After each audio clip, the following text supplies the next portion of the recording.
மக்களவை துணை சபாநாயகர் தம்பிதுரை செய்தியாளர்களை சந்திக்கிறார், பார்க்கலாம். நாளைக்கு முடிவுன்றது நாளைக்கே சொல்ல முடியாது. பட் அதுக்கான நாங்கள் முயற்சிகளை எடுத்துக்கொண்டிருக்கிறோம். பார்ப்போம், நாளைக்கு தெரியும்.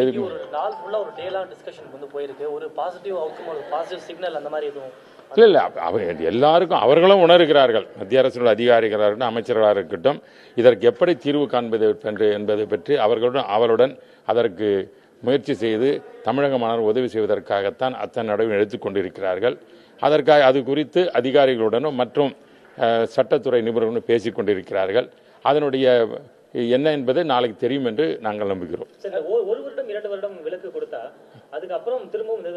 இல்லைங்க, அதை பற்றி நாங்கள் பேசலாம். நாங்கள் பேசியிருக்கிறது பூராமே தமிழக சட்டமன்றத்தில் கொண்டு வரப்பட்ட தீர்மானம், அதாவது மசோதா தமிழகத்துக்கு நீட் எக்ஸாமில் விதிவிலக்கு தர வேண்டும் என்ற அதைத்தான் வலியுறுத்தி நாங்கள் கொடுத்திருக்கிறோம். வலியுறுத்தி இருக்கிறோம்.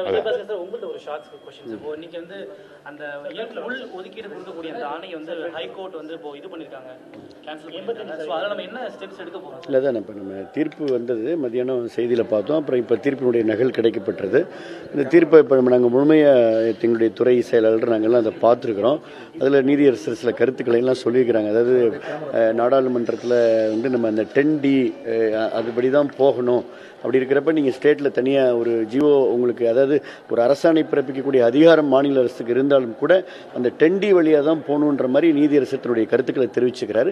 இது குறித்து நாங்கள் உடனடியாக இப்போ சட்ட நிபுணரோடு ஆலோசனை செஞ்சுக்கிட்டு இருக்கோம். ஏஜிட்ட அட்வொகேட் ஜெனரல்கிட்டையும் நாங்கள் இப்போ கருத்து கேட்டிருக்கிறோம். மாண்புமிகு தமிழ்நாடு முதலமைச்சர் அவர்கள்ட்டையும் இதை நாங்கள் எடுத்து சொல்லிக்கிறோம்.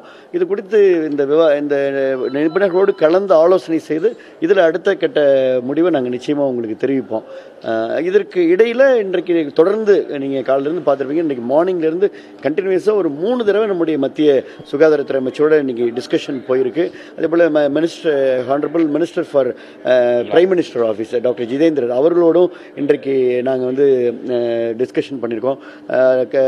அது இல்லாமல் பாராளுமன்ற வளாகத்தில் நம்முடைய மாண்புமிகு மத்திய சட்ட அமைச்சரோடையும் டிஸ்கஷன் போயிருக்கு. இன்றைக்கி முழுக்க நம்முடைய நாடாளுமன்ற துணை சபாநாயகர்கள் முழுமையாக இந்த இதில் இருந்து தொடர்ந்து கேட்ட கூடுதல் விவரங்களை எல்லாம் அரசு செயலாளர் கொடுத்துட்டு இருக்காங்க. அதனால் தொடர்ந்து மத்திய அரசுக்கு இந்தியாவில் எந்த மாநிலமும் கொடுக்காத ஒரு அழுத்தத்தை நம்முடைய மாநில அரசினுடைய சார்பில் இன்றைக்கு கடுமையாக மத்திய அரசுகிட்ட நாங்கள் வலியுறுத்தி இருக்கின்றோம். அண்ணன் அவர்கள் சொன்னது போல மத்திய அரசும் மாண்புமிகு பாரத பிரதமர் அவர்களும் மத்திய அமைச்சர்களும் இந்த தமிழகத்துடைய நிலையை முழுமையாக உணர்ந்துக்கிறார். அதில் எந்த மாற்று கருத்து இல்லை. ஆனால் இந்த லீகல் பார் எப்படி நம்ம இந்த சட்ட சிக்கலில் இருந்து தமிழகத்திற்கு மட்டும், ஏன்னா இன்றைக்கு மற்ற மாநிலங்கள் எல்லாம் இன்றைக்கு நீட்டை ஒத்துக்கிட்டாங்க, சில மாநிலங்கள் கவுன்சிலிங்கே முடிச்சிட்டாங்க. பட் நம்ம இன்னும் கவுன்சிலிங் முடிக்கல. ஸோ இந்த காலகட்டத்தில் எப்படி இருக்கணும், அப்படி எப்படி நம்ம தமிழகத்திற்கு மட்டும் விலக்களிப்பது என்பது குறித்து தான் டிஸ்கஷன் போயிட்டு இருக்கு.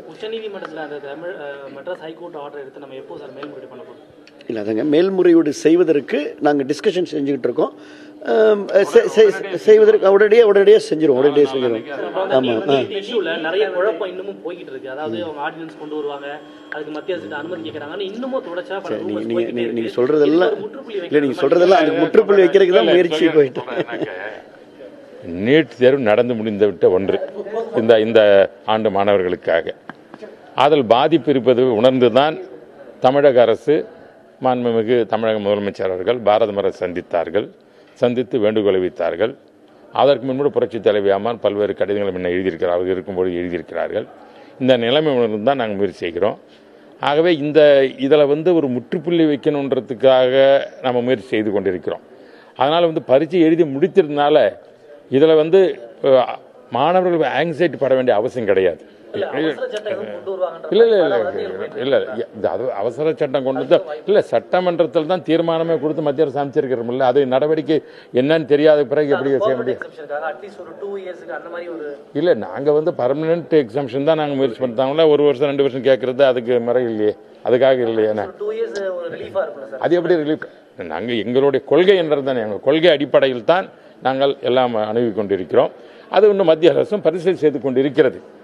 அதனால தான் இன்னும் கவுன்சிலிங்கே நடக்காமல் அப்படியே அட்மிஷன் நிறுத்தியிருக்கோம். இல்லை, நான் சொல்றது நம்ம சொல்றோம்னா நம்ம முயற்சி செய்து கொண்டிருக்கிறோம். எல்லா வழியிலும் நல்லது நடக்கும்னு எதிர்பார்த்து கொண்டிருக்கிறோம். சார், இப்போ இந்த வழக்கு உச்சநீதிமன்றத்தில் இருக்கு அப்படிங்கிறதுக்காக தான் பிரதமர் தயங்குறாரா தமிழகத்துக்கு? அது எனக்கு தெரியலைங்க.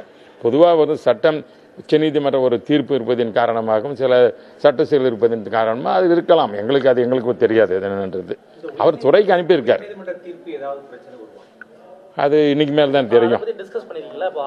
இல்ல அது சொல்லியாச்சு, அது சொல்லியிருக்கிறேன், அவங்களுக்கு தெரிஞ்சிருக்கு. ஆமா, ஆல்ரெடி மத்திய அமைச்சர் பொன் ராதாகிருஷ்ணன் அவர்களையும் இன்னைக்கு எல்லாமே சேர்த்து எல்லாம் அவரு அதாவது இந்த உச்சநீதிமன்றத்தில் இந்த 85-15 வந்து இன்னைக்கு மீண்டும் அந்த பெஞ்சில் வந்து நமக்கு அது அந்த தீர்ப்பு வந்ததற்கு பிறகும் மாண்புமிகு அண்ணன் அவர்களோடு சென்று மீண்டும் நம்முடைய மத்திய சுகாதார மன்றத்தை சேர்ந்து இந்த மாதிரி எங்களுக்கு 85-15லையும் வந்து ஹைகோர்ட் பெஞ்சில் வந்து எங்களுக்கு ஸ்குவாஷ் ஆயிருக்கு. ஸோ அதனால் இந்த நேரத்தில் நம்ம வந்து நீங்கள் இந்த விலக்களிப்பது தான் பொருத்தமாக இருக்கும் என்ற கருத்தை நாங்கள் ரொம்ப அழுத்தமாக வலியுறுத்திருக்கோம்.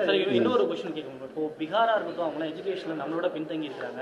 அங்கேயுமே இந்த நீட்லாம் இருக்கு, ஸ்டூடெண்ட் அதையுமே அப்படியே தான் எழுதி தான் செய்யறாங்க. அப்படி இருக்கிறப்ப அவங்க இந்த பிரச்சனைகளை நீட் அக்செப்ட் பண்ணிட்டு இருக்காங்க. Good question. அதான் நல்ல நம்மளோட எஜுகேஷன் இல்லை அப்படி இல்லை எஜுகேஷன் தரம் குறைஞ்சு தவறுங்க. ஒரு கொஸ்டின் பேப்பர் செட் பண்ணும்போது ஒரு சில சிலபஸ் இருக்கும். சரி, அந்த சிலபஸ் வந்து இந்தியா அப்புறம் யூனிஃபார்ம் சிலபஸ் கிடையாது. அது மட்டும் இல்லாமல் தமிழகத்தை தவிர மற்ற மாநிலங்களில் ஒரு என்ட்ரன்ஸ் எக்ஸாமுக்கு வந்து எப்பவுமே நடக்குது, அந்த மாதிரி நடத்துக்கிறோம். தமிழகத்தில் தான் அந்த தேர்வு முறை கிடையாது. காரணம் தேவையில்லை என்பது புரட்சி தலைவர் அவர் காலத்திலே அது முடிவு எடுக்கப்பட்ட ஒரு முடிவாகும். அதன் அடிப்படையில் தான் நடந்துட்டு இருக்கு. ஆகவே நம்முடைய மாணவர்களுக்கு அத்தகைய ஒரு பயிற்சி இல்லாமல் போய்விட்டது. மற்ற மாநிலங்களுக்கு வேணும்னா அந்த பயிற்சி இருந்திருக்கலாம். நம்ம பொதுவாக நாம் 2 ஆண்டு படிக்கின்ற அந்த +1 +2 மார்க்கின் அடிப்படையிலே இதுவரையில் செய்ததன் காரணமாக